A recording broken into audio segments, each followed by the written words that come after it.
Seja muito bem-vindo ao nosso canal de estudos bíblicos. Seguimos com a nossa série sobre a Epístola de Paulo aos Romanos e hoje nós chegamos no capítulo 4. Importante você ter em mãos a sua Bíblia, pois leremos algumas passagens que usaremos como base para o nosso estudo de hoje. E importante também orarmos ao nosso Deus para que Ele nos oriente. E eu convido você a fazer isso comigo nesse instante. Querido Deus, te agradecemos por esta oportunidade de estudarmos a Tua Palavra. Queremos te pedir que Tu nos orientes nesse estudo e que Tu nos ajudes a colocar em prática aquilo que viermos a aprender. Abençoa cada um que nos acompanha nesse momento. Em nome de Jesus. Amém. Vamos então à nossa leitura que se encontra no capítulo 4 de Romanos. Leremos do verso 7 ao verso 11. A palavra de Deus nos diz o seguinte: Bem-aventurados aqueles cujas transgressões são perdoadas e cujos pecados são cobertos. Bem-aventurado aquele a quem o Senhor jamais atribuir pecado. Essa bem-aventurança, segue o texto bíblico, vem apenas sobre os circuncisos ou será que ela vem também sobre os incircuncisos? Porque dizemos, a fé foi atribuída a Abraão para a justiça. Como, pois, lhe foi atribuída? Estando ele já circuncidado ou sendo ainda incircunciso? Não foi no regime da circuncisão, mas quando ele ainda não havia sido circuncidado. E Abraão recebeu o sinal da circuncisão como selo da justiça da fé que teve quando ainda não havia sido circuncidado. E isso para que ele viesse a ser o pai de todos os que creem, embora não circuncidados, a fim de que a justiça fosse atribuída também a eles. Será que a fé seria um novo método de salvação diferente da lei mosaica? É possível que alguns leitores da Epístola de Paulo aos Romanos tenham entendido que a fé mencionada por ele era um novo método de salvação em contraste com a lei mosaica. Paulo vai mostrar, porém, que alguém ser salvo pela fé e, com isso, ser justificado diante de Deus não é uma nova forma de salvação, mas é algo que já acontecia no Antigo Testamento. Ele argumenta como um exemplo, dizendo que Deus declarou Abraão justo por causa de sua fé. Interessante que mencionar esse patriarca tinha a ver tanto com os seus leitores judeus quanto com os gentios. Isso porque Romanos capítulo 4, verso 16, menciona que a promessa de justificação pela fé que Abraão recebeu não foi apenas para ele e sua descendência, mas foi também dirigida às descendências de outras nações que tiveram a mesma fé que ele. Qual o significado de ser justificado? Justificação não significa fazer justiça, mas sim declarar justiça. Para nos ajudar a entender esse conceito de justificação, considere um caso hipotético de uma pessoa faltar ao trabalho por um tempo por conta de uma doença contagiosa. Após ficar curada, a pessoa volta ao trabalho e apresenta um atestado médico dizendo duas coisas. Primeiro, ela faltou porque estava enferma. Segundo, ela está voltando porque ficou boa. A partir desse documento, que é uma justificativa, o gestor da área de pessoal da empresa emite um documento interno, uma justificação, declarando que, mesmo tendo faltado, a pessoa faz jus ao seu salário de forma integral. A função do atestado médico não foi curar a pessoa, mas foi essencialmente dar elementos ao gestor para uma justificação de ausência no período em que a pessoa ficou sob cuidados médicos. Romanos capítulo 1 a 3 mostra que ninguém consegue obter sua salvação sozinho, por seus próprios méritos. Esses 3 primeiros capítulos de Romanos mostram que todos os seres humanos de início estão sob a condenação de Deus e que, pelas suas próprias virtudes, não têm como obter salvação. Esse conceito de condenação universal é contraposto pela boa nova de que Deus provê a salvação da pessoa, a partir do momento em que ela crê que Jesus morreu na cruz para pagar os pecados dela. A partir desse fato, Deus passa a vê-la como uma pessoa salva, pois que possui pecados pagos pelo sacrifício de Jesus na cruz. Isso é o que se chama justificação. Vale observar que não é que Deus ignore os pecados ou que ele cancele pecados por decreto. Ele não é complacente e injusto ignorando nossos pecados. A justificação ocorre porque Jesus pagou a pena que teríamos que pagar. É claro que para isso funcionar, é necessário que cada pessoa aceite pela fé que Jesus tomou o lugar dela na cruz. Os judeus do tempo de Paulo acreditavam que a salvação pela fé era contrária à lei mosaica e contrária às origens e tradições do povo judeu, exemplificada na figura do patriarca Abraão. Paulo vai, então, argumentar que o ocorrido com Abraão foi exatamente ter sido justificado pela fé e não pelas obras. Se Abraão foi justificado pela fé, então certamente o ensinamento de Paulo não seria algo novo e nem seria algo contrário ao Antigo Testamento. No próximo quadro, vemos que Abraão, sendo gentio, foi justificado pela fé, não pelas obras. Abraão, ou Ibrahim, na cultura árabe, é considerado o patriarca dos israelitas, dos ismaelitas, dos midianitas e dos edomitas, conforme o livro de Gênesis.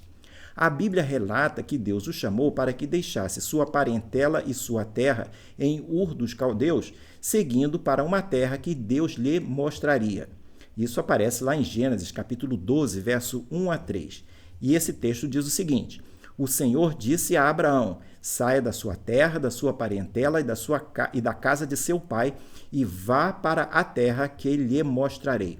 Farei de você uma grande nação, e eu o abençoarei e engrandecerei o seu nome. Seja uma bênção. Abençoarei aqueles que o abençoarem e amaldiçoarei aquele que o amaldiçoar. Em você serão benditas todas as famílias da terra. Quando Deus fez essa promessa, Abraão e sua esposa não tinham filhos. Eles já eram idosos e ela era estéril. Mesmo assim, Abraão creu nessa promessa. Deus lhe concedeu filhos e a promessa de uma descendência se concretizou. A grande consequência disso tudo foi a formação de um povo através do qual o Messias de Deus viria ao mundo. Ele trouxe salvação a todos os que iriam crer nele como Salvador.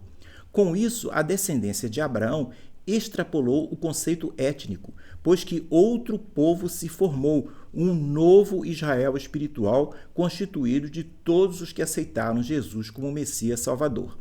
A resposta de fé que Abraão teve às promessas de Deus permitiu que o Senhor realizasse seu plano de redenção para toda a humanidade. Romanos capítulo 4, verso 18, diz o seguinte: Abraão, esperando contra a esperança, creu para vir a ser pai de muitas nações, segundo lhe havia sido dito. Assim será a sua descendência. Abraão é considerado o pai da fé de todos os que são justificados pela fé, independentemente de pertencer a uma tradição religiosa e de ter acumulado muitas boas ações. Em Romanos capítulo 4, verso 6, Paulo confirma seu argumento mencionando o Salmo 32, versos 1 e 2, composto por Davi.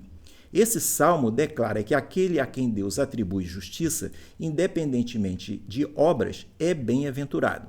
O texto diz, como lemos lá no início, bem-aventurado aquele cuja transgressão é perdoada a transgressão, cujo pecado é coberto. Bem-aventurado é aquele a quem o Senhor não atribui iniquidade e em cujo espírito não há engano.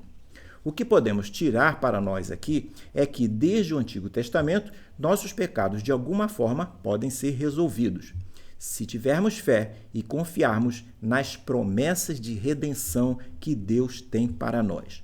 No próximo quadro, uma pergunta. temos algo a ver com o tipo de fé que Abraão possuía? A fé demonstrada por ele é a mesma de hoje? Abraão foi salvo como judeu ou como gentio? Em Gênesis capítulo 15, verso 6, lemos que Abraão creu no Senhor e isso lhe foi atribuído por justiça. Vemos aqui que Abraão foi declarado justificado na base de sua fé, demonstrada 14 anos antes dele ter sido circuncidado. Nessa época, ele ainda era gentio. O judaísmo nem sequer existia. Ele não teve que guardar os preceitos da lei para ser salvo. Essa argumentação de Paulo fez desmoronar a tese dos oponentes dele, de que a pessoa, para ser salva, teria que se converter ao judaísmo e guardar a lei. A consequência disso é que, em Romanos 4, o apóstolo Paulo usa diretamente a história de Abraão e Sara, conforme relatada lá em Gênesis, do capítulo 15 ao capítulo 21. Paulo faz referência à idade avançada deles, para defender a justificação pela fé e não pelas obras. Como boa parte dos seus leitores eram judeus, Paulo se contrapõe à ideia que era comum entre eles de que Abraão havia sido considerado justo por conta de suas obras e obediência à lei. Paulo vai argumentar demonstrando que essa ideia não era correta, levando em conta alguns pontos, dos quais destacamos aqui 5 deles. O primeiro ponto é que Abraão foi justificado antes das obras. Paulo começa citando Gênesis capítulo 15, verso 6, onde lemos que Abraão creu em Deus e isso lhe foi creditado como justiça. Ele creu em Deus pela fé. Sua justificação veio pela fé, não por mérito. Além disso, essa justificação do capítulo 15 de Gênesis aconteceu antes da circuncisão, que só vai ocorrer no capítulo 17 desse mesmo livro de Gênesis. Segundo ponto, as idades avançadas entram no argumento. Aqui, Paulo conecta diretamente a promessa da vinda do filho de Abraão, de nome Isaque, à fé exercida por Abraão.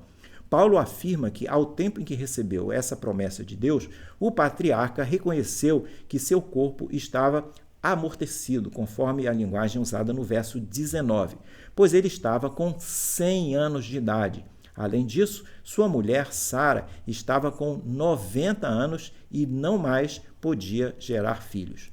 Ou seja, a promessa deles terem uma descendência era simplesmente humanamente impossível. Terceiro ponto, a fé esperando contra a esperança. Em Romanos 4, verso 18, que mencionamos há pouco, Paulo diz que Abraão esperou contra a esperança. Isso significa que não havia base natural ou biológica para ele esperar um filho, mas ele creu. Abraão confiou na promessa de Deus. Isso nos mostra que a fé bíblica não ignora a realidade, mas se apoia no poder e na fidelidade de Deus. No próximo quadro, vemos mais 2 argumentos de Paulo, o de número 4 e o de número 5. O quarto ponto é que o ponto decisivo nessa argumentação é que Deus justifica quem crê nele. Em Romanos capítulo 4, do verso 20 ao 22, Paulo conclui que Abraão não duvidou da promessa, mas foi fortalecido na fé, deu glória a Deus e isso lhe foi creditado como justiça. Essa justiça não foi conquistada por ele, mas lhe foi creditada pela graça de Deus. Quinto ponto, a aplicação direta aos cristãos. Paulo deixa claro que esse episódio não se refere apenas a Abraão, mas é algo que se aplica a nós também. O que foi escrito a respeito dele também vale para nós hoje. Mas como aplicar isso? Assim como Abraão creu que Deus podia dar vida onde havia morte, nós cremos que Deus ressuscitou Jesus dentre os mortos. Assim como o corpo físico de Abraão estava amortecido ou morto no sentido de não ter mais condições de gerar filhos, o ser humano por si só permanece espiritualmente morto enquanto estiver afastado de Deus. Assim como Abraão recebeu de Deus uma promessa humanamente impossível de ser cumprida, que era gerar um filho já tendo 100 anos, nossa fé em Cristo nos permite termos vida eterna. Tanto no caso de Abraão quanto no nosso, a justiça de Deus nos é creditada mediante nossa fé nas promessas de redenção que Deus nos dá. No próximo e último quadro, chegamos à nossa conclusão. Paulo mostrou nesse capítulo 4 que somos justificados pela fé em Cristo, não por nossas boas obras, não pelos nossos rituais religiosos ou porque nós estamos guardando a lei do Antigo Testamento. Mas como podemos avaliar nossa conformidade com esse princípio na condição de cristãos genuínos? Destacamos a seguir 3 pontos que nos ajudam nessa autoavaliação. Vamos lá? O primeiro ponto. Um cristão demonstra o mesmo tipo de fé que Abraão demonstrou. O ponto de Paulo é que esse capítulo sobre Abraão e sua fé não é apenas uma lição de história, mas algo que precisamos aplicar pessoalmente. A ênfase de Paulo aqui está na semelhança de nossa fé com a fé de Abraão. Ele nos diz no verso 12 que Abraão é pai não apenas dos judeus, mas também daqueles que andam em suas pisadas em termos de fé. Abraão cria nas promessas de Deus, apesar das circunstâncias que pareciam ser contrárias, e nós também devemos crer nelas. A principal promessa de Deus para Abraão foi torná-lo pai de muitas nações e abençoar as nações por meio de sua descendência. A promessa dele de ter um filho foi cumprida na vida de Abraão. Mas a promessa de torná-lo pai de uma grande nação não foi vista por ele, por Abraão, pois que ele morreu antes disso. Abraão morreu na fé, sem receber essa promessa da grande nação, mas ele a viu de longe, conforme nós aprendemos em Hebreus capítulo 11, verso 13, que diz, referindo-se a ele e aos demais patriarcas: todos estes morreram na fé, não obtiveram as promessas, mas viram-nas de longe e se alegraram com elas, confessando que eram estrangeiros e peregrinos na terra. Lá em Hebreus 11, capítulo 11, verso 13. Vale observar que o tipo de fé que estamos considerando é a fé bíblica e não expectativas ou pensamentos positivos sobre alguma coisa. Paulo está nos dizendo que um cristão precisa aplicar pessoalmente a lição da fé que Abraão teve para que a justiça de Cristo lhe seja creditada. Segundo ponto, um cristão crê que Jesus pagou os nossos pecados na cruz do Calvário. Romanos capítulo 4, 25, verso 25 diz: o qual foi entregue por causa das nossas transgressões e ressuscitou para a nossa justificação.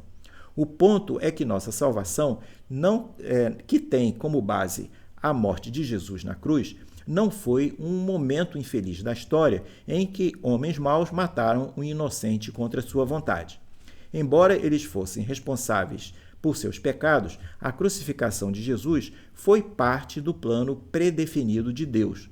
Como parte desse plano, Deus deu seu próprio Filho para pagar pelos nossos pecados, conforme nós lemos lá em João 3,16, um versículo muito conhecido que diz: porque Deus amou o mundo de tal maneira que deu seu Filho unigênito, para que todo aquele que nele crê não pereça, mas tenha a vida eterna.